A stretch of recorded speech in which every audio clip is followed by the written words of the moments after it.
Hi guys, this is Gaz from Radiant Silver Labs, and I thought I'd give you a quick update on the features of the up-and-coming Lapsiere Rouge 0.1.1.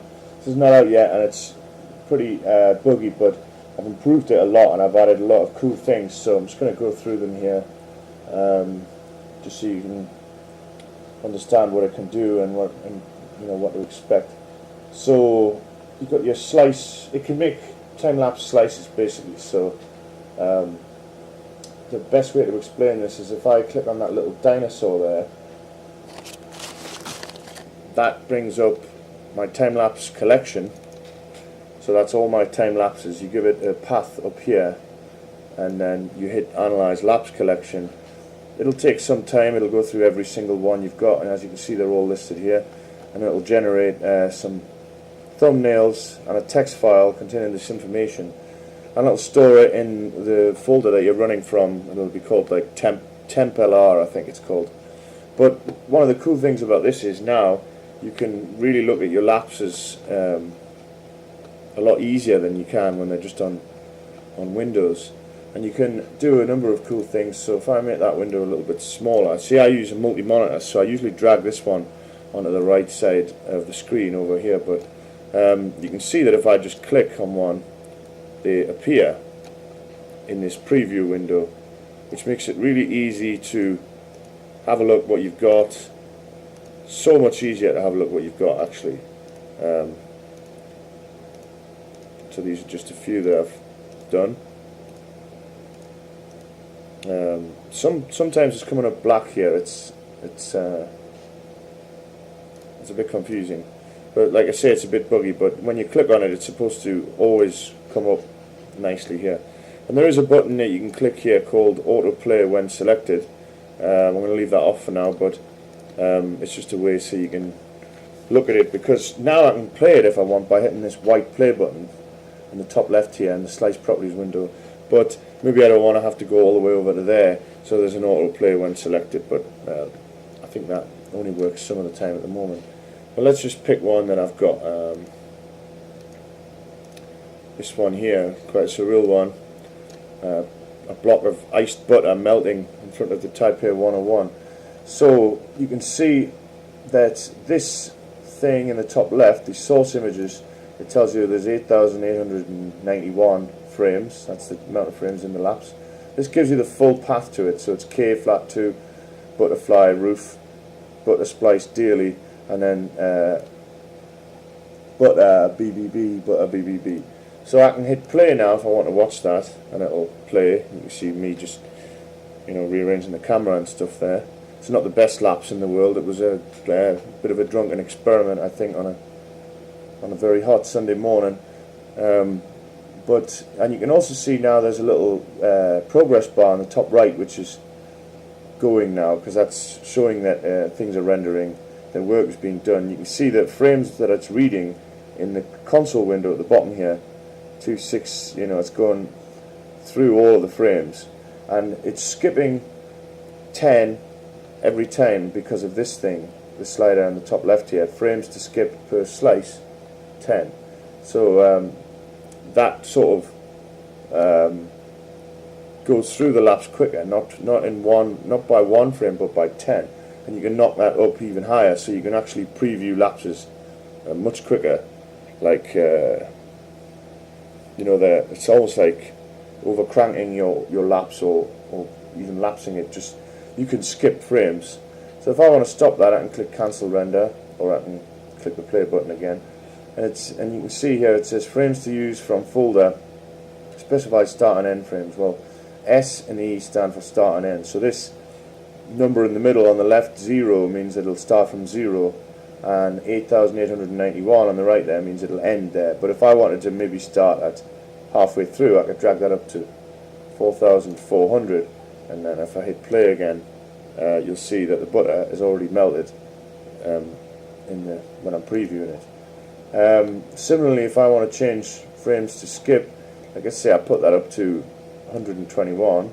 I'll put start and back down to about 400. So frames to skip, that means every time you see a new frame, it'll be 121 frames further advanced than the last one. So you can see your lapse really quickly, see how the butter melts a lot quicker, which is cool actually, because a lot of the lapses I've been looking at look a lot better, ironically, when you do skip a lot of the frames, because you get a more desired effect. But I'm often tempted to do a lapse which is, say, 1 frame per second, and later on you might think, oh, that's too many frames. So using this thing here, you can skip it, and so that's all of the play stuff, you know. Now we're on to the slicing, what the app was actually intended for. So if we look at, well, I'm going to pick a better lapse than this. Let me see if I've got a really nice sunny one. Well, the one problem is you should be able to click on the thumbnails right now, and that should do the same as clicking on this list, but you can't at the moment. So thumbnails are just there for show, but you will be able to do that. But I have a really bright lapse. Well, that one looks quite bright, and that one has, as you can see, 6,417 frames. So let's just have a look at it from start to finish. If I put frames to skip per slice 1, that just means you know, it only moves on 1 frame every time. As you can see in the corner here, it's going down sequentially: 65, 66, 67, 68. It's not skipping any. And you can see how crazy slow it is actually. It's amazing that a time lapse could actually look like a still image like that, especially in the morning time when you know, everything is changing so rapidly. But you can see birds in that if you've got a keen eye there coming by, and they're really quick, so you can tell it is a lapse. So let's say I could make it more pronounced by skipping, instead of 1 frame every time, that should maybe say frames to skip per frame or something, but I'm still getting my head around all of this. And it does apply to the slicing, which I'll get onto in a sec again. But you can see there a much more dramatic lapse, because I'm now skipping 100 frames every time.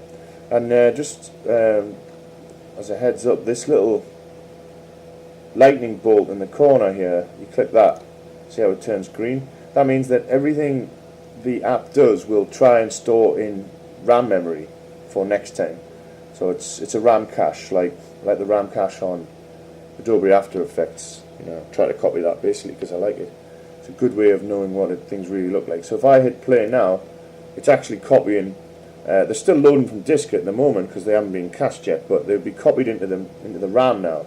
So if I hit play again, there's no disk access, and you can see in the corner where it says loading and then it brackets disk. When I hit it now, it'll say loading brackets RAM, as you see, and things are a lot more smooth. So if you've got the memory, you can hold all the images that you're working with entirely in the memory, which makes things ridiculously instant. Beautiful feature, and it seems to work a lot better with Java 1.8 than 1.7. I don't know what happened to my repainting on the screen. That wasn't happening in the last version, so I'll have to look into that. Then black lines and that. You might notice it's all a new style as well. I'm using the Darkula skin that they use in IntelliJ. Alright, so let's get on to slice types. We'll start with the simplest one, which is orthogonal, and we'll hit horizontal. So when I hit process here, what it does is it goes through making, well, it makes 1 frame. Actually, RAM cache, I'll take that off for now because it's easier to explain if you can see what's happening. I'll put the skipping down. So it's going through and it's taking, you know, it's starting at frame 0 in my lapse, and it's every 36th frame it will take that chunk and draw it to the screen, and then move on another 36, another 36, another 36. So you get all of these stripes of slices of information from each frame. I can make it look a lot better. Let's say if I change the height of the slice to 1 pixel and hit process, then it's a bit easier to understand because you can see it slowly drawing out. Each line there is actually from a different frame in my time lapse, every 36th frame, which is why it's ran out. Even though there's 6,400 images, with only being 1 pixel high and it's getting 36 each time, it will run out. So we'll just skip only 1 and we'll hit process again.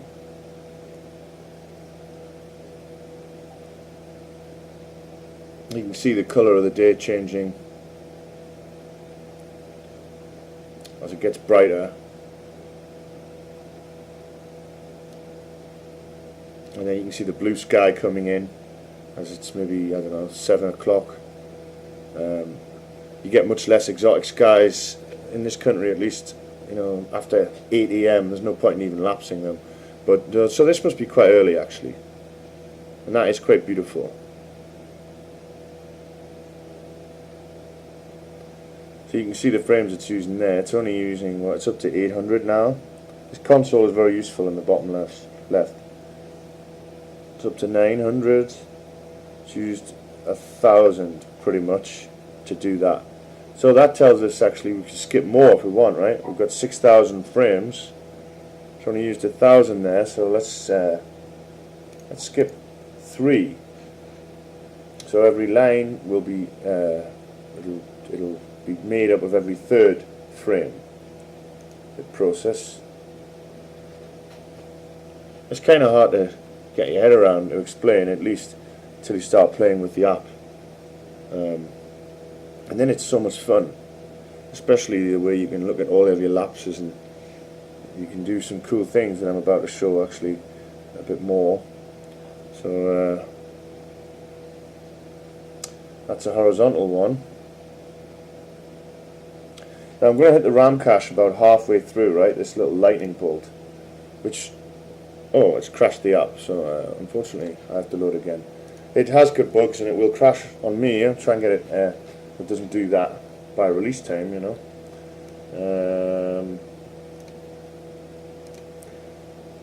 I'll go back to horizontal.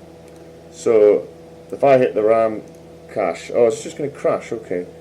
You can't hit the RAM cache during a render at the moment by the look of it, but if I hit it first here and I do it again, oops, horizontal, some of these preferences aren't saving properly, they will. That's another reason to do this video, to kind of sum up what's wrong with it, you know, whilst kind of presenting it, because things usually go wrong when you're presenting it. So this is caching to the RAM, which means if when this completes and I do it again, it'll be very, very quick,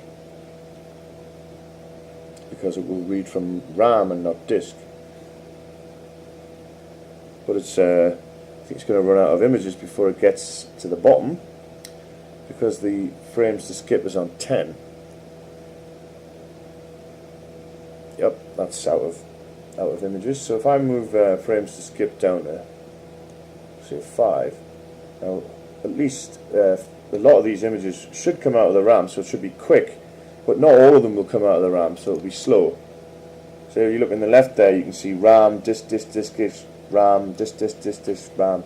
If you get it right and they're all in the RAM, brilliant, but just the way you swap, way I swapped the frame to skip there, they weren't previously cached. If I can make it to the bottom of this, then they will all be cached, and you'll see how instant it is to do again.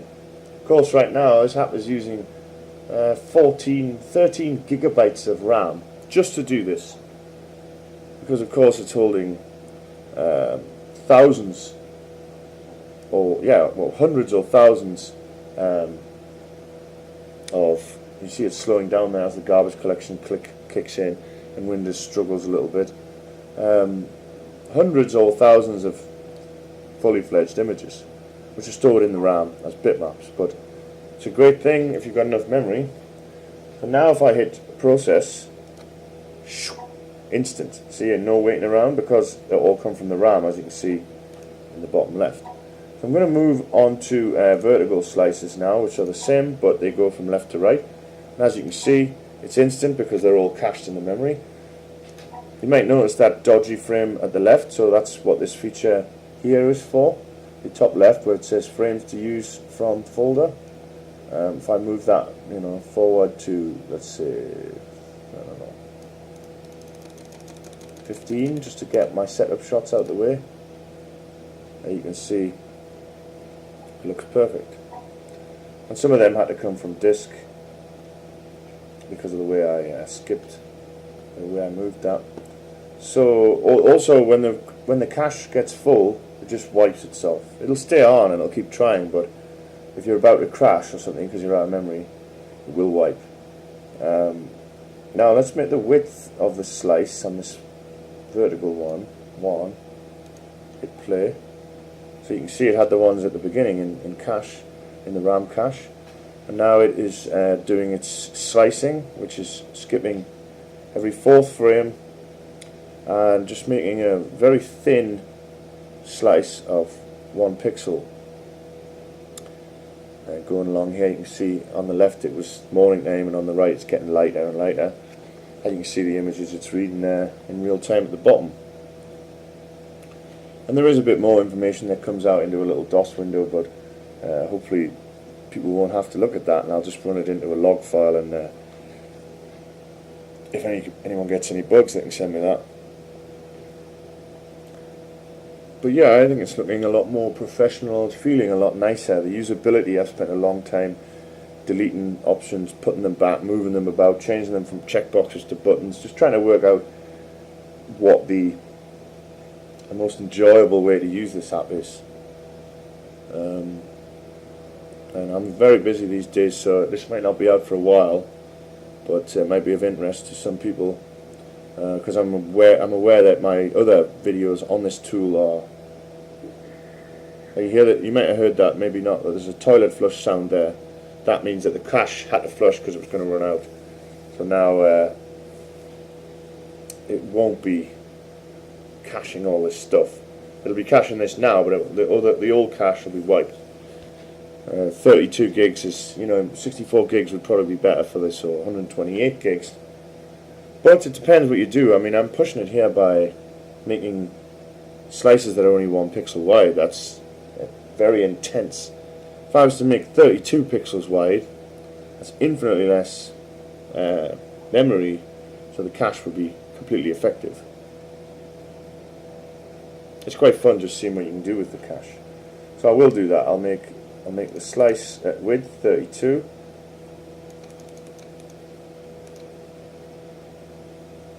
And you can see it had no problem caching that, so that's instant. Every time I'm hitting it here, it's instant.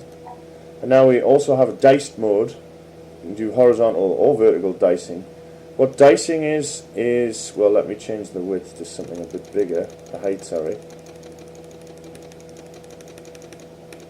So when I hit process here, it will go through and it's doing exactly the same, but it's only taking a small square of the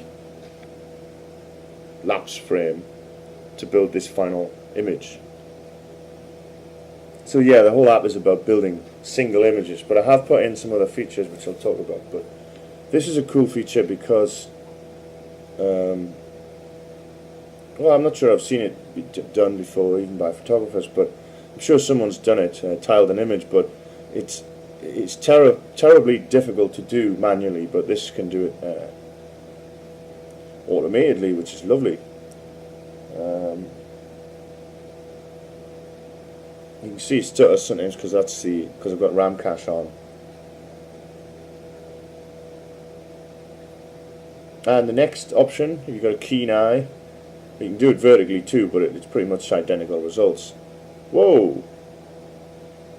Must have had all of that in the cache. The next option, you can randomize them too. Let's see if vertical works. Yeah, so there's the vertical one. I think that's the same. No, it would produce different results, I guess.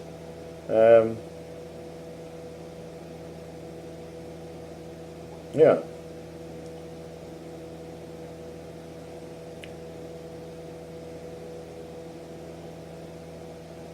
And you can cancel the render by clicking on the cancel button at any time.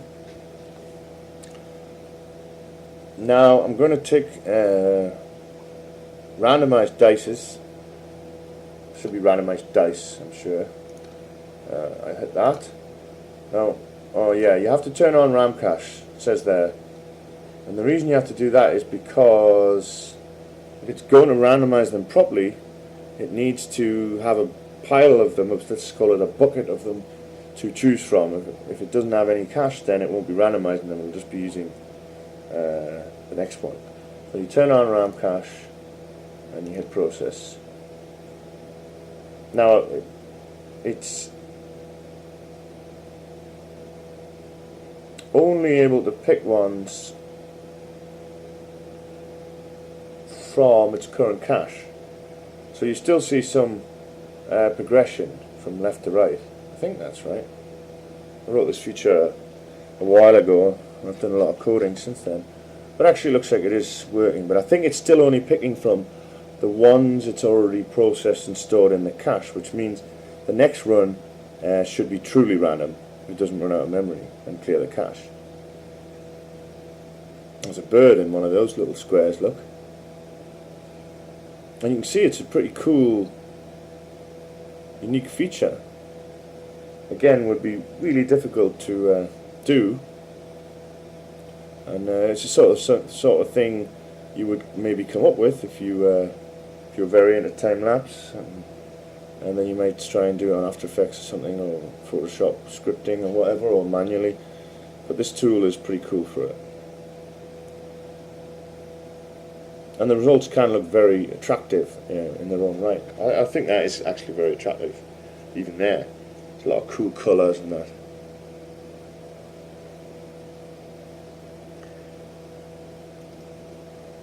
Right, it didn't have quite enough images there. But let's just hit process again. So you can see now it has actually got the full frames in cache.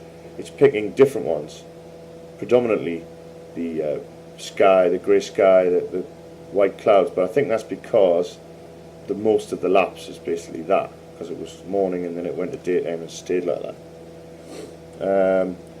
Let's say if I want to, if I change frames to skip down to say 1, then it's getting a lot of these from the cache, but not all. It should have enough images to finish the full preview.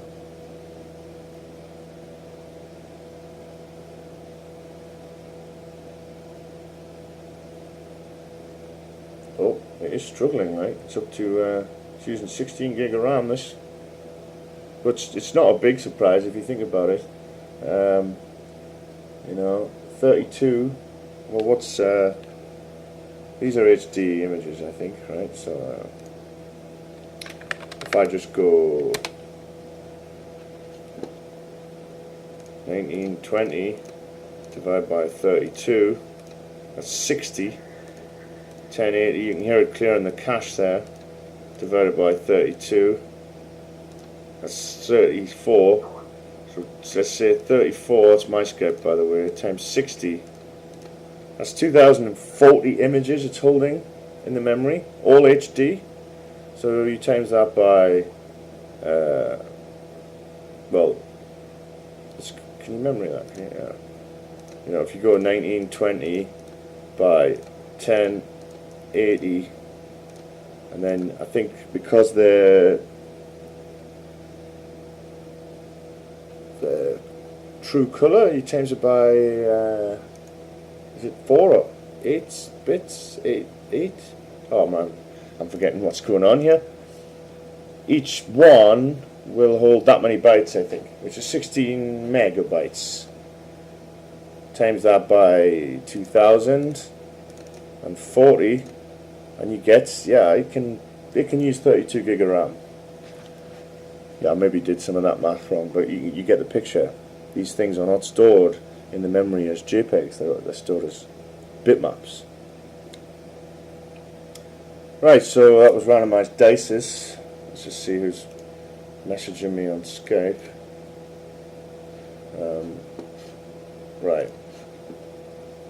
So we've looked at orthogonal, horizontal, vertical, diced, and random diced. Let's just try another one.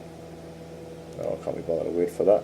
Angular, well this is just an experimental one, but if you hit angular it'll go, oh yeah, and of course, did it crash? No, it didn't. It'll go through and make a sort of pie chart one for you. Something weird's happened though, because you normally see the... Oh, this is that lapse that is really slow, isn't it? Doesn't seem to animate. So, whoops, it'll make a sort of pie chart one. And it might not be obvious yet, but they are like sliced. And you can change on the left there, you can see under the options there's pie chart divisions and magic number. Pie chart divisions being, of course, how many slices there are in the pie. And magic number at the moment is just, see who had something in the cache there, is just something that I have put in that makes things look better and worse if you pull it up and down, but I haven't come up with a proper name for it yet. I would say anything outside of the orthogonal ones are actually beta. The angular, circular and shape ones are prone to not being perfect, but I've had some devastatingly cool results out of them.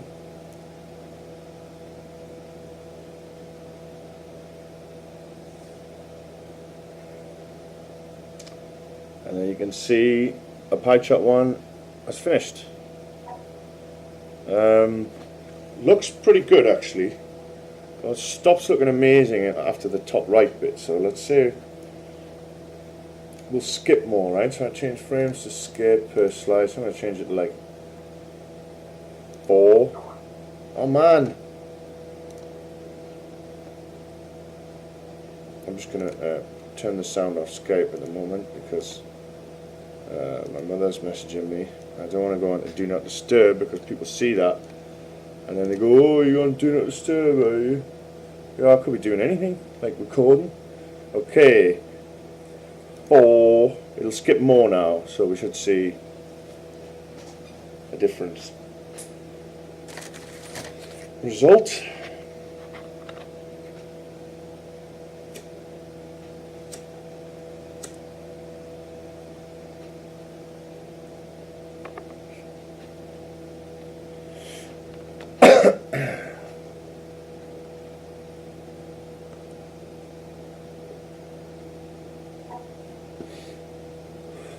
Right, I'm going to try some different lapses here as well.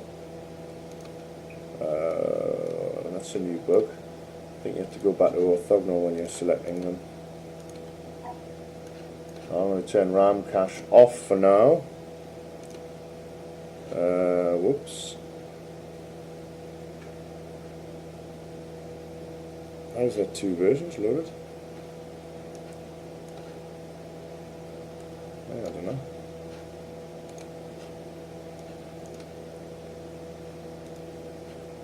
I don't know, I've got 2 loaded. Maybe the one before crashed but didn't quit. Well, that could explain some of the other memory too. Right, I'm going to run it again.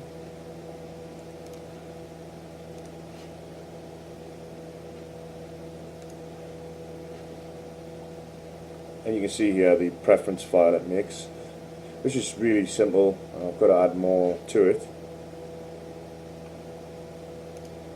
Looks like Windows is bringing back the memory. You can see how the memory's dropped there drastically after I quit it. Right, let's go back to Angular. Let's go back to our collection by hitting the dinosaur. Still loading them at the moment. It actually loads them when you load the app. And for some reason, now and again, it takes a while to load them. It should be instant, but suddenly it takes a while. I'm not quite sure why that is actually. When it's only loading small thumbnails.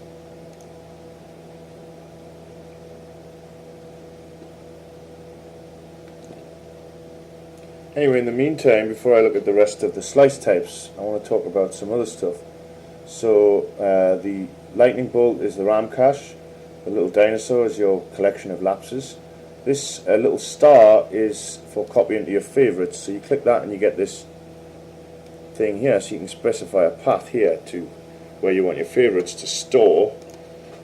So if I want to put them in here, I can then, oops, that should not be on the top. I can paste them in there. I mean, I can put that any path I want in there. Wait a sec.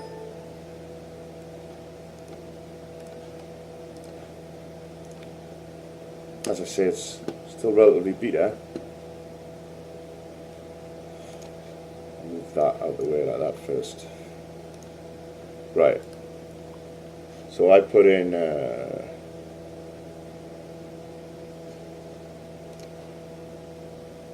alright, that's fine. And then if that box is ticked, it means that you don't have to see this box every time, so you can click save and hide. Now you just hit it once and it saves, but actually that window is still coming up, that's a bug. But you can just keep hitting that anytime you like what you see, and it'll save it out. Because sometimes you're doing all these cool things and you just want a really quick way of making sure the ones that you like are stored somewhere else in a directory that you don't have to worry about. Now the lapse has read. I'll just have a look through a couple of these.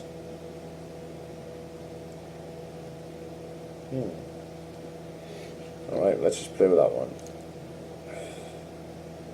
You can see that the slices actually animate on a more pronounced lapse. And another feature I want to show is that actually down here on the tools window and the other options, there's a lot of new things here. So scale preview to window size, that's just making it the same size as that window. Randomize slice sizes, what that does, if you tick it, it will randomize the width and height of slices as you do a time slice. So if I go back to orthogonal, just to explain it the best, and I go to horizontal and I just do this one, this is what it looks like. But if I, as you can see, the width and the height of my slices, well in this case just the height, that's 32. But if I click randomize slice size and then I tick, randomize during render, if you watch these sliders and I hit process, they actually the relevant one will animate, so you can see you get some thin slices, some big slices, and that'll change every time because the values will be random. And you can actually, if you tick create animation frames for slice like that, then I think when I hit render now, process, what it will do is, or it should, it will keep doing it, and every frame will be exported. So in this way you can make an animation of the same scene but with varying slice sizes. Now that is alright actually. I've got some of them on my Facebook, on my YouTube, they're quite cool. And I'm still playing around with the animation to make it seem better. But if I cancel that, in fact, and turn off randomized slice sizes and just say keep on create animation, and this is hard to explain, but this is like a beta feature, so actually this was happening just there, but if I see how it says frames to skip per frame 5, it's getting a bit misleading there. When I hit process, you'll see that the 45 up here in the top left, the start frame will move on every time by 5. This will then create a series of frames that can be an animation. Oops, I need to adjust that. I'll put this up to a lot more so we can see. Now when I hit process now, it is not working. When I hit process now, yeah, it should be jumping on let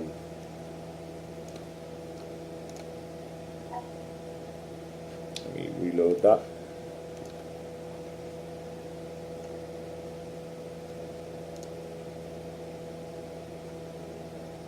That's that one there. So if I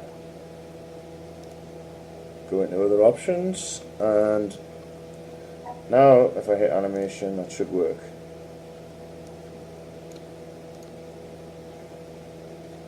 And if you've got the RAM cache on, this can produce frames exceedingly quickly. You'll see the 0 here jump to 5 on the top left here. So the start frame was 5, and the next time it will be 10. So this, by doing this, you can create a lapse animation that goes through. And like I say, this is kind of confusing, and I'm not sure the best way to make a cool animation, but they certainly do work, and they do look cool as hell. So that's the animation feature, which you can do with, if you do a diced one, and you do randomized dices, and I think if you randomize the slice sizes and randomize during render, and I hit process, will this work? Oh, you need to turn on the RAM cache. It will see it's actually picking random sized dices, which is no good because it actually leaves loads of black gaps, but still quite interesting in a way.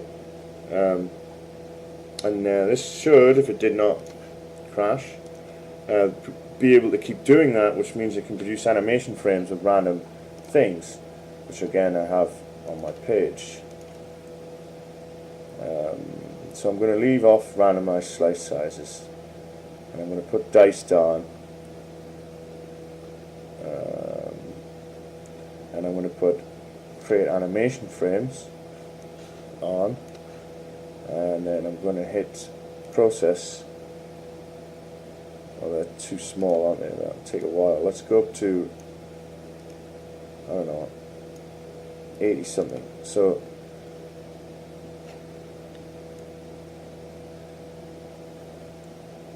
again, this could produce an animation, although I haven't put randomized dices on. I'm going to do that, and then I'll turn the RAM cache on.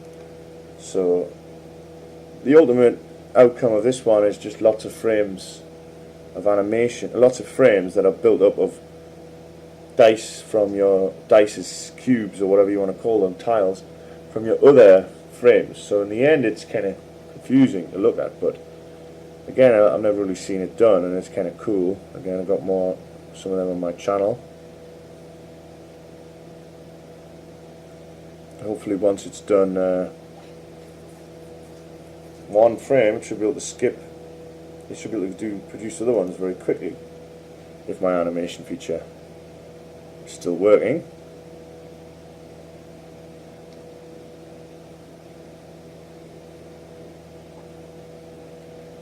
So yeah, this tool is obviously for time-lapse enthusiasts, and if you've even got this far, you must be quite into time-lapse, and you must be looking for something like this, completely free. There is a donation button. If you go to this little LR in the corner and you click about, there's a little bit of information there, and you can click that PayPal donate button. It'll take you to a web page where you can send me 10 English pounds if you happen to like this or use it. Or just email me any cool results, and I'll put them in the gallery, because there is a website for this. The website being, oh, it's hard when the computer is running out of memory because of the thing, because of all the caching. Yeah, the website is timeslicesite.wordpress.com, and it does come up actually when you load the app. So what happened there? Why did that not go into animation? Something strange happened because it was outside the boundaries, I think. I'm going to change that to like 64. These sliders are a bit annoying at the moment. Easier than typing it in though. Right, there you go. I hit where it didn't have the cache. Oh, and it ran out of files. So we need to change frames to skip a bit down. Put that down to 2 or 4, 5. And hopefully this isn't just confusing as hell. Obviously my bugs are confusing the matters quite a lot, but I just wanted to show anyone who's interested what it's capable of and what the next version will be like, and also get clear in my head whether it's an actual a good product yet, and what it needs to be fixed and what doesn't need to be fixed. And going through this process, it's quite difficult when you're just sitting on your own in a quiet room, but if you record it and watch it and maybe watch it back later, you start going, okay, that's what he did wrong. It's kind of like watching a user test it, but I'm the user. And I don't want to put this out to people in its current buggy state yet, because I think I want people to think this app's cool. Oops, you can hear the RAM cache just cleared there. Maybe you can't hear that actually, but it sounds like a toilet flush. My actual toilet flush it is. You can tell that the RAM cache is white because halfway through it started using less randomized tiles, as you can see from the white sky there, rather than the left side, which is all kind of blocky, kind of got dark bits in it. So yeah, this will use a lot of memory if you use it on high quality SLR pictures or something. I'm using HD JPEGs taken from my other app, Lapsiere, for Android. So you'll have to be careful with your memory, I think. If you're playing with this a lot and you're working with high resolutions, which I haven't done. I haven't played with mega high resolutions, and I haven't added RAW support yet. Apologies for that. I think you can use PNG and JPEG. But what I have added is the ability to export an MP4, which I did today, and I'm really proud of, using JCodec, and it works, surprisingly enough. See what happens when it gets to the end of this slice. Hopefully it won't try and do anything and crash. Oh, it did. You see that black at the edge is causing it to jump off, and I'm getting this crash here in my other window because of that, which is annoying. I think it's because vertical is buggier than horizontal. We'll find out right now. Nope, both as buggy as each other. Well, this doesn't normally happen. I've done quite a lot of them, but not for a while. I think at the moment I just needed one that doesn't go off the edge. I'm going to go with 128. Nope. Actually, this is a bug, really.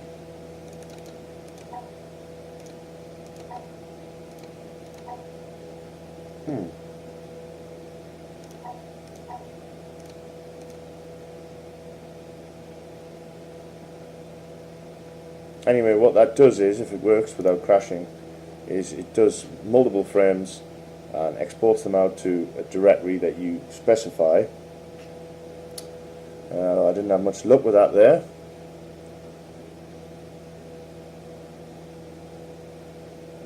Draw lines between slices. I'm not sure it works on the tiled one yet, but if you tick that, it will draw lines, and you can use smoothing, and you can change the line color by choose line color. So let's say I want black lines. I'll cancel that for now. I'll go to orthogonal, and I'll just do turn off diced. So if I press process, well, it looks like another bug there where diced didn't turn off, which is strange. So if I can put lines between my slices, basically. Just quickly do that one. Other options, draw lines, choose a line color. Let's just go, we'll go black, and now you can see it draws a black line between each slice, which seems to be, I personally am not that into it, but it seems to be actually, the more I look at time slices, they nearly always have a line. So that's a feature. It does look much better in vertical, maybe. That's a feature that I put in. It's still a bit buggy, maybe not quite as smooth or cool as it could be, but it's there. And you can change the thickness. Let's say I go 5, and I'll change it to grey. That can produce some interesting effects.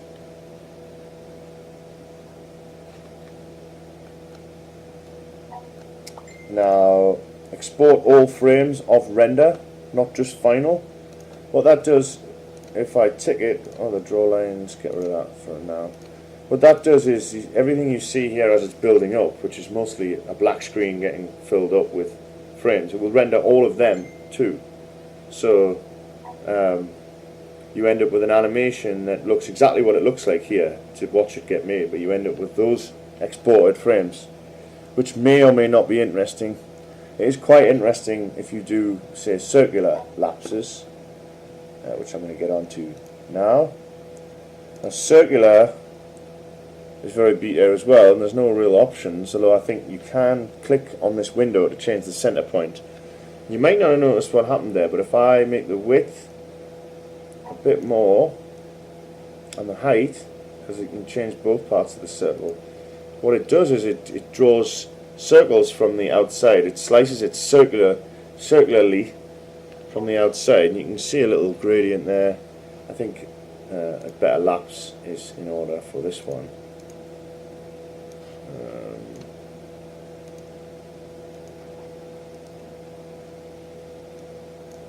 Try this one. This is the demolition of some houses outside my house. And you can see the little circles are slices of themselves. But let's see, maybe there's a better one.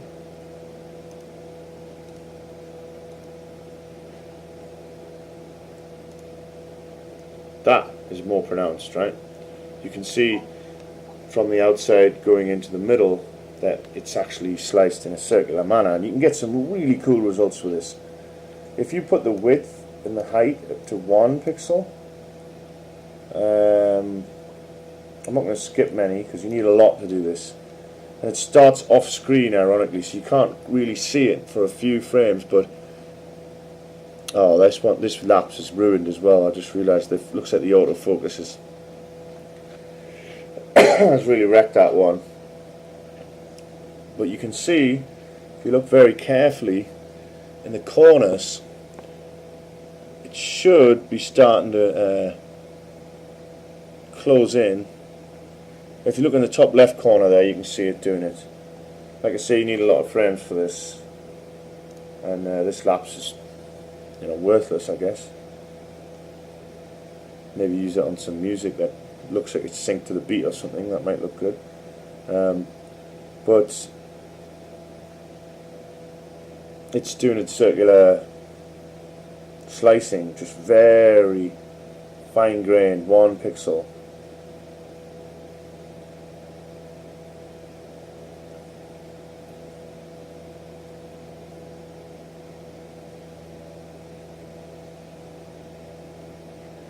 It's always a shame to find a lapse that is unusable in a certain way, especially when a lot has changed in real life since I made this. You see the kids playing in the tennis court. Look, you get some really nice swirly effects with this circular one. I'm going to try a different lapse actually than that one, because that one's a bit buggered, isn't it? This one, what's this? This is 2,000 frames. Okay, I'm going to make the width a bit more pronounced. I'm going to make 4 pixels for the width and height of the circular one, so we can a bit more quickly see what the result is. So this is actually an island in Thailand I went to, Koh Lipe. Around sunset was coming up. You can see that as a guy went past, he left a little line. That's cool. I haven't actually watched this lapse for a long time. And you can see how crazy it is there on the water, in fact.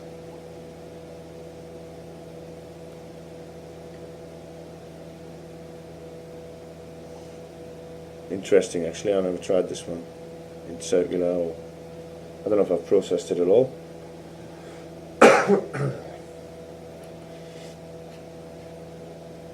Some work better than others, although this is quite an interesting result, isn't it?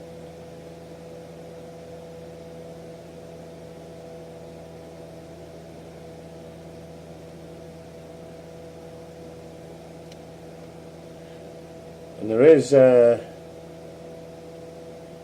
way you can leave this going all the time when you go to bed or whatever, trying to process different lapses for you using the animation features and stuff. But I want to improve on that, so there's an automated way to let it go through and do lots of cool things and saving out all the results so you can wake up and see them and pick the best ones. And I kind of did have that in an earlier version, but it's been removed from now. But wow, that is a strange result, isn't it? Almost looks like an icy, spiky, icy, grassy ice field. What am I talking about? That's new to me even.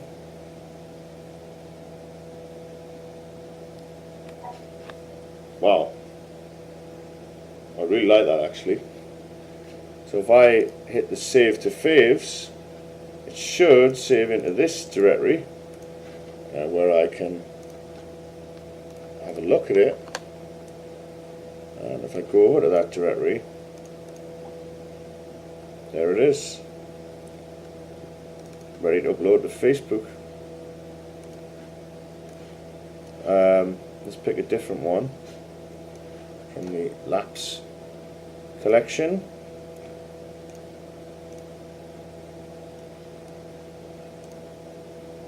It's this one. And you can simply just play it like this. Actually, the other feature I was going to talk about, well, already talked about, but if I put frames to skip up to say 60, then even though there's 7,000 frames there, it'll play a lot more dramatically because it'll pick this one, it'll pick the 60th frame each time. So I can also render out an MP4. So if I wanted a straight MP4 exactly correct, then I would put frames to skip down to per slice down to 1. But if I want to render out an MP4 with that dramatic effect in it, I can leave it at 60 and go to other options. Let's turn that off. And you can go render MP4 when a lapse is watched. And of course these are all experimental wordage. But now when I hit this button here, it looks a bit slower because it is actually building an MP4.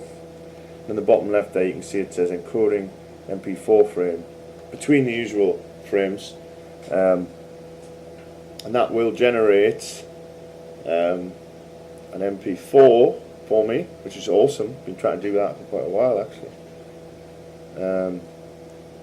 Just wait for it to finish.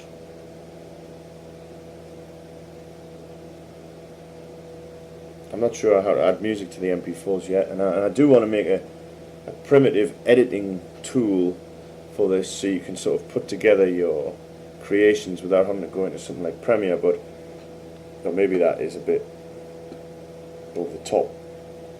So if I go to here, Z lapse temp, which I've specified here in destination for render, that should be where my MP4 is. As you can see, there is an MP4 there called LRH264.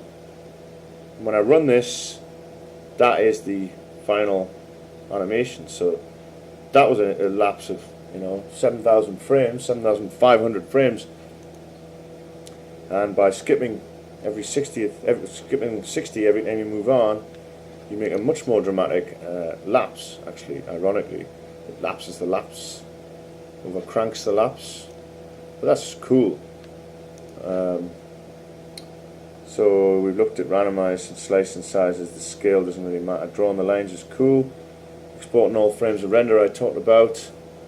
Reversing the frame order, that doesn't work yet, but that was a request I had, and it'll basically just make it play from the end.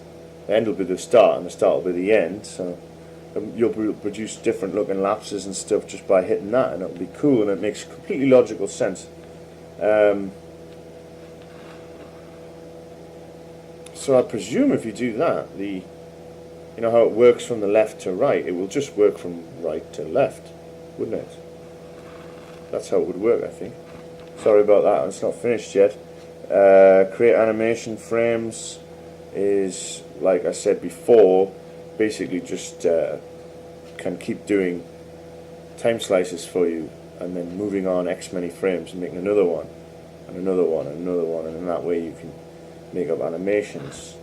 If you have any ideas for, you know, animation of these slices, let me know in the comment below. If you're still here, that is. I mean, this is probably an hour of YouTube that no one will ever watch.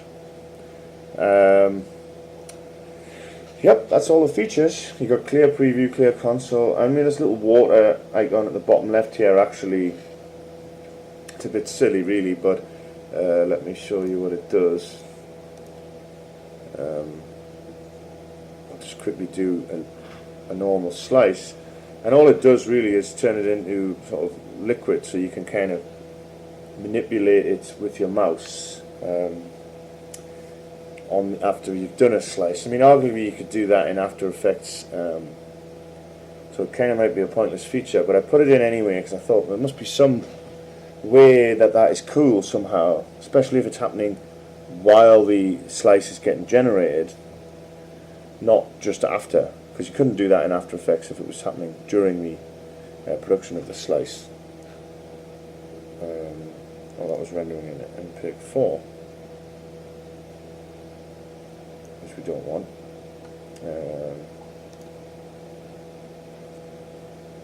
Knock that down a bit.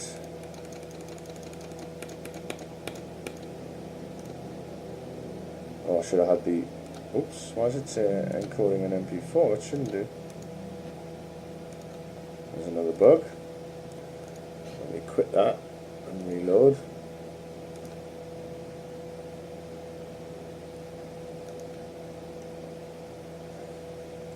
Right, so basically the water option just allows you to, if you press it there, you can change the ripple decay and the radius, but you can kind of draw on your slices afterwards using this water algorithm, and you can change the decay and the radius, ripple radius, in real time, like that. And part of me may be considering using this app as a way to make visuals in nightclubs. I think that's probably the main reason I added this, but and I'm thinking about also having, you can make a slice, but then the slices can react like a graphic equalizer to live music. That again would obviously just be for nightclubs, visual creation, but you know, all these things might come together to make a valuable tool. Actually, I've never really played with the ripple decay properly in that. This is quite cool. Given that I don't know, you know, what the hell's going on really with this. Wow! Look how little it is, miles away over there. So actually, it is a good little feature. And there is another feature that I've got turned off at the moment, which is it's kind of a special effects. Oh, it looks cool at the top. Kind of a special effects thing where you can layer images over the top of each other, and they process them like a bit like the options in Photoshop that allow you to adjust what's the word, you know, when you mix them, the lighting options, like vivid and all that. So it's a sort of implementation of some effects, but it appears to be off in this build.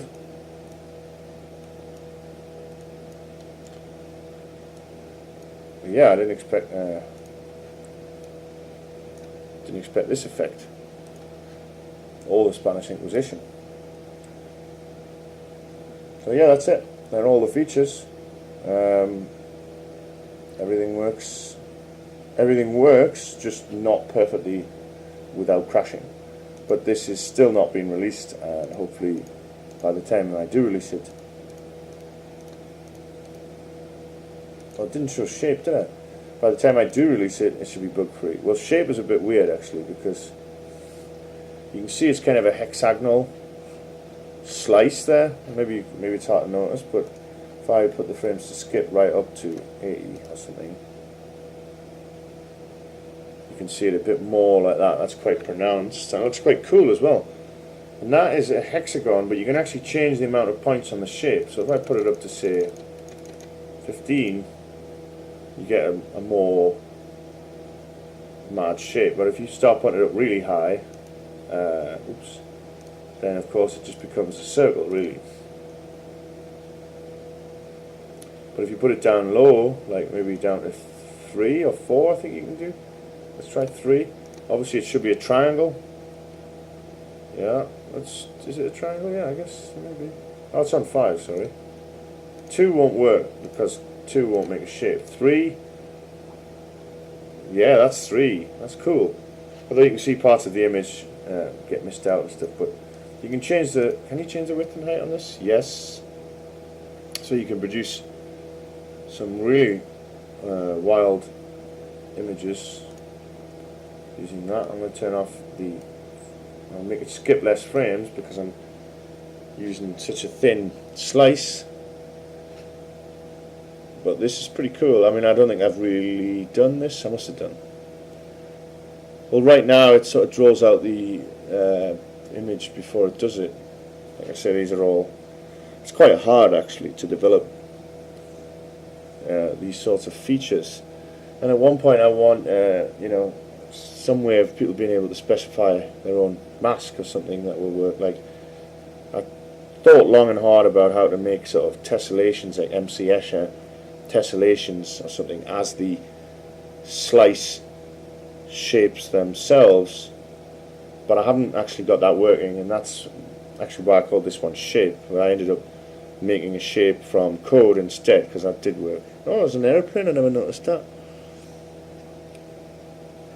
And this is hard to notice what it's doing because the slices are so thin, but you can actually see it is using a triangular type slice. If we give it a bit more time, you'll be able to notice it, I think, when the day changes a bit more. Not a particularly nice day, this is it, and it's getting dark. And I've got many lapses of this view, as you might have noticed. I love this view, and I've got literally about 200 or more lapses of this view. I would say I do it most days. 3 days a week I probably set one up. And also down below there was like a little shanty town that got destroyed. I lapsed that getting destroyed. You might have saw a glimpse of that earlier with the tractors and cranes and stuff. And now they're building a park down there, so I'm lapsing the park getting built.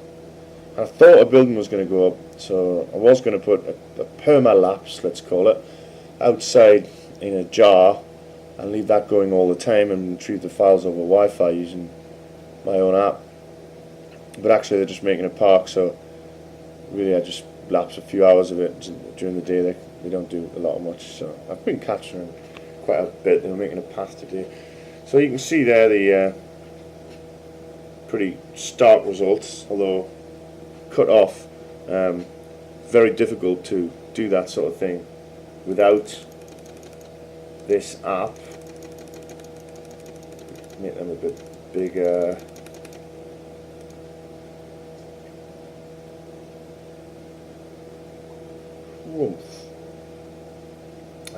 Make the points a bit more. Put them up to like 8.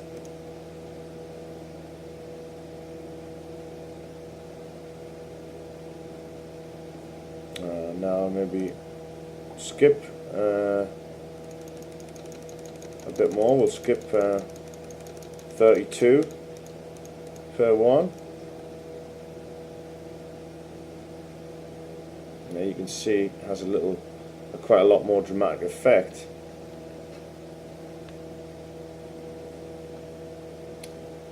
Yep, that's it.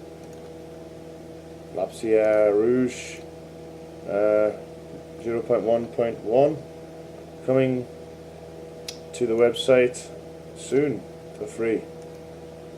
And if you manage to make it through this, it's pretty amazing. And let me know if you think the new theme looks cooler. I think my favourite feature is probably the time-lapse collection viewer, because I have so much fun just looking through my lapses now, going, oh really? And especially the autoplay when selected, you can just be sitting with your mates having a drink or whatever, and you can just be going, oh look at this lapse I did. Whereas normally it's like, oh Jesus, load this into virtual dub mod or whatever. Now you can just go really quickly through them.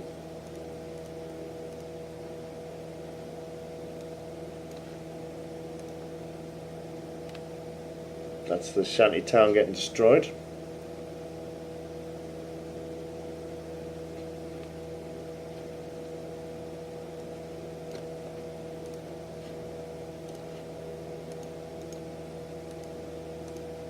It's better when you've got a second monitor because you can look through. Of course, here it's picking the first frame and showing me, or first couple. I think I should probably jump on a bit further than that in the app because I have a lot of setup frames. I don't know what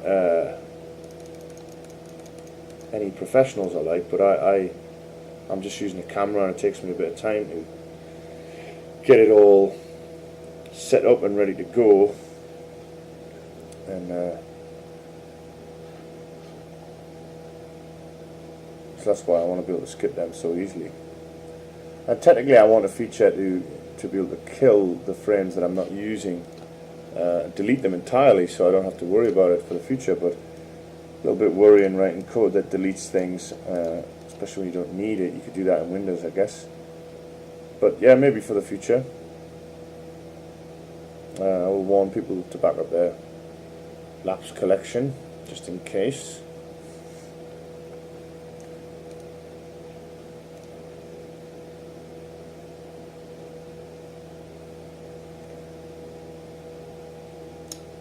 I think that is it. I love this app. I think it's a cool app. I love using it, and I'm very proud of it. Sometimes it amazes me when I have an app I really love that I made. I'm like, whoa, it's crazy. It was not anything out there doing this really, and here it is in the palm of my hands and almost bug free. And maybe I'll open source it one day. I don't know. Yeah, that was Lapsiere Rouge. Thanks for watching.